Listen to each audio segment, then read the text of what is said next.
Senhoras e senhores, boa noite. Iniciamos agora, através dos canais da TV Dedê, a TV da Casa de Vovó Dedé no YouTube e da página da Casa de Vovó Dedé no Facebook, mais um evento que faz parte do primeiro Festival Internacional de Música Instrumental Mansueto Barbosa, FIME, uma realização da Casa de Vovó Dedé e da Secretaria Especial da Cultura do Ministério do Turismo.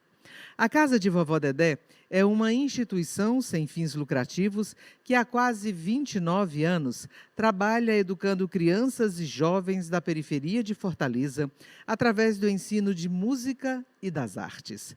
A instituição oferece gratuitamente 16 cursos de formação musical, além de cursos profissionalizantes em diversas áreas.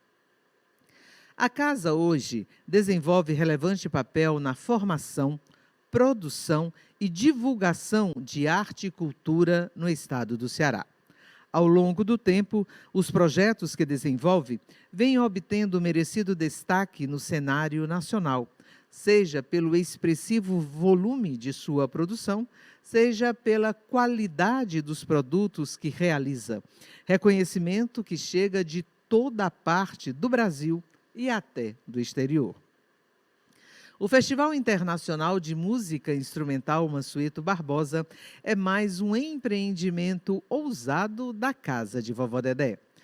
O FIME foi concebido na intenção de criar um espaço artístico e educativo de celebração à música e à educação musical. O evento é composto de encontros formativos e apresentações artísticas que enaltecem a experiência e o conhecimento musical, fomentando a performance artística e oportunizando a interação entre estudantes e músicos profissionais. Essa primeira edição do FIME conta com mais de 400 horas, envolvendo um conjunto de ações nos campos da performance e da educação musical. As atividades abrangem recitais, palestras, oficinas, mesas temáticas, cursos e workshops realizados por artistas e professores renomados no Brasil e no exterior. O festival contempla também a realização da 8ª edição do concurso de música Jovens Talentos Troféu Mansueto Barbosa, que premiará performances solo de jovens artistas inscritos de todo o país. Para o encerramento do FIME, foi idealizado um show muito especial. Na noite do dia 6 de dezembro de 2021, no Teatro José de Alencar, em Fortaleza, será apresentada a Cantata da Esperança, um concerto especialmente concebido para homenagear a música, a esperança e a vida. Cabe ressaltar que o festival se constitui também em um importante espaço de capacitação profissional para os jovens assistidos pela Casa de Vovó Dedé. Todas as operações técnicas demandadas pelo FIME são realizadas por alunos e profissionais egressos dos cursos profissionalizantes ofertados pela Casa. Técnicos em áudio, iluminadores, cinegrafistas, editores e fotógrafos, dentre outros profissionais do mais alto nível, que ainda colaboram monitorando outros jovens recém-saídos dos cursos formativos da Casa de Vovó Dedé, transmitindo de graça o que aprenderam de forma 100% gratuita, estabelecendo uma grande rede de cooperação solidária que dignifica o ser humano pelo trabalho, pela amizade e pela educação humanitária. Queremos agradecer também a todos que nos acompanham agora através do canal da TV Dedé, a TV da Casa de Vovó Dedé no YouTube, como também na página da casa no Facebook.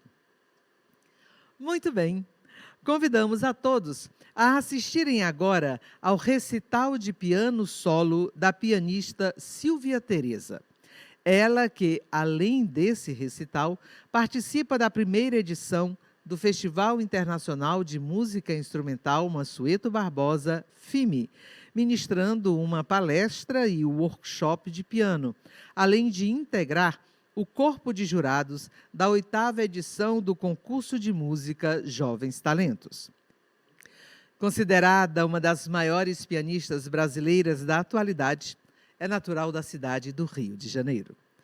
Tendo desde cedo despertado a atenção do meio musical local, passou a ser orientada por grandes figuras do cenário pianístico sul-americano, tais como Maria da Penha, discípula de Marguerite Long, Guiomar Novaes e Youssef Turksinski, e Miriam Dauersberg, discípula de Vlado Perlmutter e Heitor Villa-Lobos.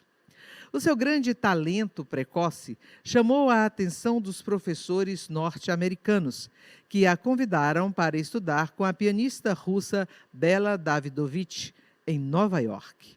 Posteriormente, passou a residir na Bélgica, passando a ter a orientação de Alan Weiss no programa de mestrado da Universidade de Louvain. Apoios preciosos também vieram de Nelson Freire, White e Sérgio Tiempo. Silvia vem se apresentando desde os 6 anos de idade como solista, camerista e recitalista na Europa, Américas, Oriente Médio, Coreia do Sul e Japão. Sua maneira de vivenciar a sua arte a levou tanto a importantes salas de concerto no mundo, como também às comunidades carentes de diversos países.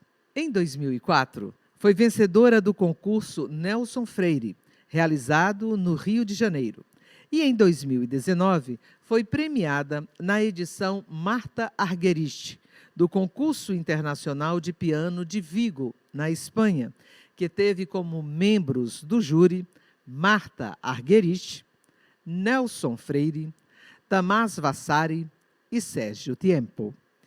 Silvia tem sido regularmente convidada para tocar em muitos festivais e com orquestras, tais como a Philadelphia Youth Orchestra, Orquestra Sinfônica de São Paulo, Orquestra Sinfônica Brasileira, Orquestra de Câmara do Kremlin, Orquestra de Câmara de Hannover e Filarmônica de Bruxelas, dentre outras. Camerista entusiasta, apresenta-se regularmente com Maria João Pires, com a violoncelista Judith Ermert, e em trio com Ning Kan, violino, e Judith Ermert, violoncelo. Como parte de seu compromisso social e filosófico com a música, Silvia desenvolveu um projeto pioneiro que introduziu a linguagem musical clássica para mais de 12.000 crianças que vivem em condições sociais menos favorecidas. Trabalho esse que contou com o apoio da atriz Malu Mader e do Ministério da Cultura. Desde muito cedo, de forma concomitante à sua carreira de concertista, sentiu a necessidade de desenvolver uma metodologia especial didática que reunisse profundidade filosófica, experimentação lúdica e o lado resiliente da arte, combinando a visão artística de Villa-Lobos, Kodály e Gramani. Esta abordagem acerca da vida e da arte aproximou-a da pianista internacionalmente aclamada Maria João Pires, que assumiu de forma ampla a sua orientação durante diversos anos, passando a dividir o palco com ela em recitais realizados em vários países. Posteriormente, foi por ela convidada para ser sua professora assistente na Chapelle Musicale Reine Elisabeth, na Bélgica, função que ocupou entre os anos de 2012 e 2016. É cofundadora e diretora artística da UANA, Association for the Arts, na Bélgica, organização que está propiciando o acesso à cultura para crianças carentes e com necessidades especiais. Reuniu para isso grandes nomes do mundo musical, que, com sua valiosa contribuição, participam como educadores, levando a sua arte para estes segmentos sociais através da educação musical, concertos, exposições e gravações. Acaba de ser convidada para se tornar professora na conceituada Universidade Lucas School of Arts, na Bélgica, membro pertencente à Q Leuven Association. Em seu schedule, para o ano de 2022, já tem apresentações confirmadas na Itália, Bélgica, Espanha, Holanda, França, Tailândia e Estados Unidos. Ressaltamos agora algumas citações da crítica sobre Silvia Teresa. Abre aspas. Fiquei profundamente impressionada com a sensibilidade e personalidade demonstradas por esta jovem pianista que me emocionou profundamente. Ouso prever para ela uma carreira brilhante graças a todas as suas grandes qualidades artísticas. Fecha aspas, palavras de Teresa Berganza. Aspas. Aqui está alguém que é extremamente talentoso. Raramente na minha vida encontrei alguém com tantas qualidades humanas e artísticas. Fecha aspas, palavras de Maria João Pires. Abre aspas. Dona de um raro pianismo, extremamente entusiasta, séria e possuidora de um temperamento muito singular. Fecha aspas, palavras de Nelson Freire.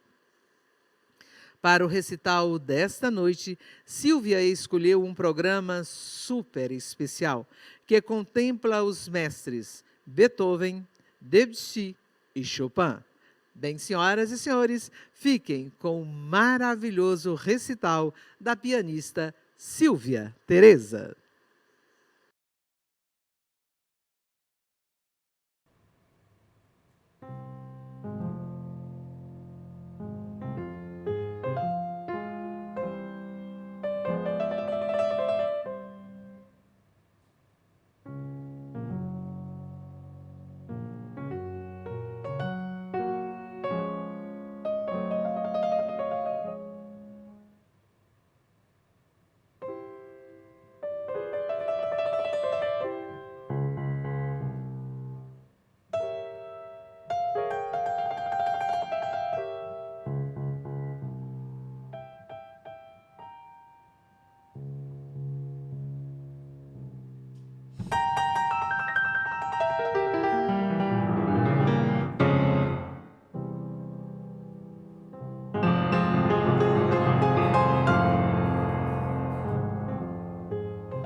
Que espetáculo maravilhoso!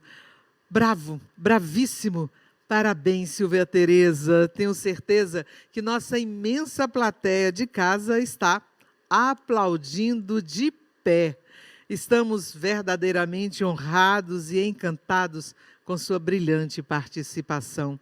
Ficamos verdadeiramente embevecidos com tanta técnica e beleza.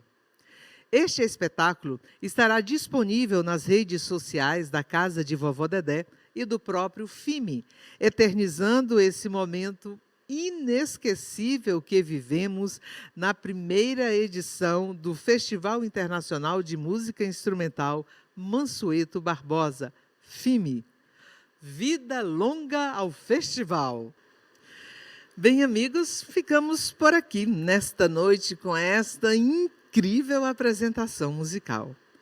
Aproveito e convido a todos a acessarem a página do FIME, www.fimefest.com.br. Entra lá, confere toda a programação do festival, compartilhe com seus amigos, acompanhe e participe do primeiro Festival Internacional de Música Instrumental Mansueto Barbosa. Reiteramos nossos agradecimentos às empresas que patrocinam o primeiro FIME através da Lei de Incentivo à Cultura. Desejamos a todos uma excelente noite e até a próxima oportunidade.